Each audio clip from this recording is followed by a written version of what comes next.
میرے آثار کا صدقہ الہی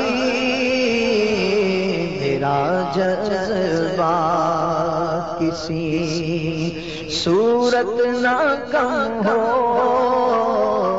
سیدہ عمر بن عبدالعزیز رضی اللہ تعالی عنہ نے فرمایا، موت سے ڈرو کیونکہ اس کے پہلے کے معاملہ شدید اور بعد کے شدید تر ہیں۔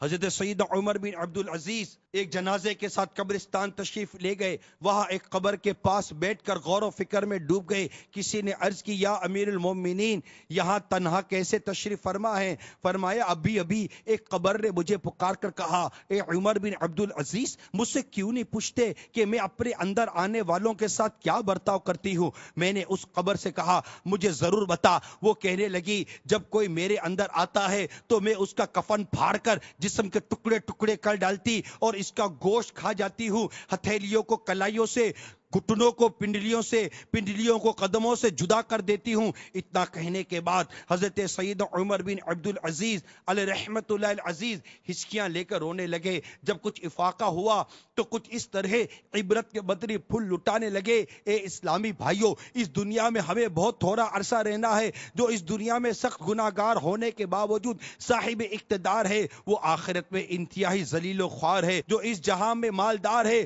وہ آخرت میں فقیر ہوگا۔ اس کا جوان بوڑھا ہو جائے گا اور جو زندہ ہے وہ مر جائے گا۔ دنیا کا تمہاری طرف آنا تمہیں دھوکے میں نہ ڈال دے، کیونکہ تم جانتے ہو کہ یہ بہت جلد رخصت ہو جاتی ہے۔ کہاں گئے تلاوت قرآن کرنے والے؟ کہاں گئے بیت اللہ کا حج کرنے والے؟ کہاں گئے ماہ رمضان کے روزے رکھنے والے؟ خاک نے ان کے جسموں کا کیا حال کر دیا، قبر کے کیڑوں نے ان کے گوشت کا کیا انجام کر دیا، ان کی ہڈیوں اور جوڑوں کے ساتھ کیا ہوا۔ اللہ عز و جل کی قسم، دنیا میں یہ آرام دہ نرم نرم بستر پر ہوتے تھے، لیکن اب وہ اپنے گھر والوں اور وطن کو چھوڑ کر راحت کے بعد تنگی میں ہیں۔ ان کی بیواؤں نے دوسرے نکاح کر کے دوبارہ گھر بسا لیے، ان کی اولاد گلیوں میں در بدر ہے، ان کے رشتہ داروں نے ان کے مکانات و میراث آپس میں بانٹ لی۔ واللہ ان میں کچھ خوش نصیب ہیں جو قبروں میں مزے لوٹ رہے ہیں، اور واللہ بعض قبر میں عذاب میں گرفتار ہیں۔ افسوس، صد ہزار افسوس، اے نادان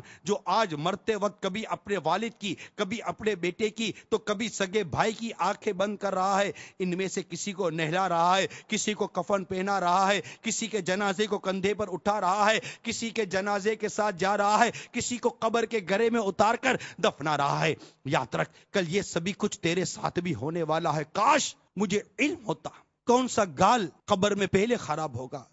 پھر حضرت سیدنا عمر بن عبدالعزیز رضی اللہ تعالی عنہ رونے لگے اور روتے روتے بے ہوش ہو گئے، اور ایک ہفتے کے بعد اس دنیا سے تشریف لے گئے۔ میٹھے میٹھے اور پیارے پیارے اسلامی بھائیوں، ان تمام مدنی پھولوں کو اپنے دل کے مدنی گلدستے میں سجانے کی کوشش کریں۔ اس دنیا کی رنگینیوں نے، اس دنیا کی چکا چوند کر دینے والی روشنی نے، مال و دولت کی ہوس نے، جاہ و مرتبے کی ہوس نے ہم سب کو نزاع کی سختیوں سے، قبر کی ہولناکیوں سے اور قیامت کے امتحان سے غافل کر دیا ہے۔ یقیناً مسلمان کا ایمان تو ہے نا کہ ایک دن مروں گا، قبر میں جاؤں گا، مجھے بھی اتارا جائے گا، میرے ساتھ بھی سزا و جزا کا معاملہ ہو سکتا ہے، مگر ہم بھول گئے، ایسا لگتا ہے ہم بھول گئے۔ ہم اپنے شب و روز میں ان کیفیات کو یاد نہیں کرتے۔ خوف خدا بہت اہم چیز ہے۔ جب بندے کو پتا ہونا کہ یہ سب چیز میرے ساتھ ہونے والی ہے اور مجھے حساب دینا ہے، تو وہ اعمال بڑی سوچ سمجھ کے کرتا ہے، بڑی اچھی اچھی نیتیں بناتا ہے، اور ہر چیز میں یہ دیکھتا ہے کہ میرا رب کیا کہتا ہے، میرے رب نے اس معاملے میں کیا حکم فرمایا۔ اپنی نہیں چلاتا، اپنی سوچ سے کام نہیں کرتا۔ مسلمان تو مسلمان ہے، مسلمان تو وہی کام کرنے کی طرف بڑھے گا جس کی اجازت اس کے اللہ اور اس کے رسول نے دی ہے، قرآن نے دی ہے۔ وہ اپنی مرضی سے زندگی نہیں گزارتا۔ مسلمان کی خواہش، اس کا غصہ، اس کا دبدبہ، اس کی طاقت، اس کا اقتدار، سب کچھ شریعت کے مطالعہ کے مطابق ہوا کرتا ہے۔ میرے آثار کا صدقہ الہی میرا جذبہ کسی صورت نہ کم ہو۔